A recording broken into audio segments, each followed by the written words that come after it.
गुन्हेगारीवर पोलिसांची धडाकेबाज कारवाई। दहिवडी जुगार अड्ड्यावर छापा, 15 जणांवर गुन्हा।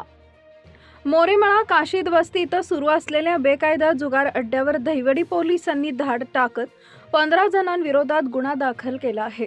13 फेब्रुवारी 2026 रोजी सायंकाळी सुमारे 5:10 सुमारास ही कारवाई करण्यात आली। पोलिसांनी दिलेल्या माहितीनुसार एका खोलीत 2 टेबलावर पैसे लावून 3 पत्ती जुगार सुरू असल्याचं आढळलं। यावेळी रोख रक्कम, मोबाईल फोन व मोटरसायकल असा एकूण 4,44,710 रुपये किमतीचा मुद्देमाल जप्त करण्यात आला आहे। या प्रकरणी दहिवडी पोलीस ठाणे इथं गुन्हा रजिस्टर क्रमांक 32/2026 अन्वये मुंबई जुगार कायदा कलम 4512 अ तसेच भारतीय न्याय संहिता 2023 चे कलम 95 प्रमाणे गुन्हा दाखल करण्यात आला आहे। BNS 35-3 प्रमाणे संबंधितांना नोटीस बजावण्यात आली आहे। ही कारवाई पोलीस अधीक्षक तुषार दोशी, अपर पोलीस अधीक्षक वैशाली कडूकर व सहाय्यक पोलीस निरीक्षक दत्तात्रय दराडे यांच्या मार्गदर्शनाखाली पार पडली।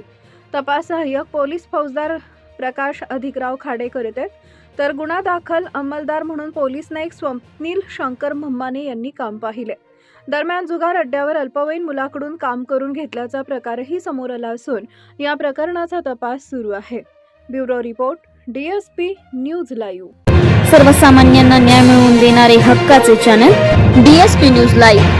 संपूर्ण महाराष्ट्रातील बातम्यांसाठी चॅनलला लाईक करा, सबस्क्राईब करा आणि शेअर करा।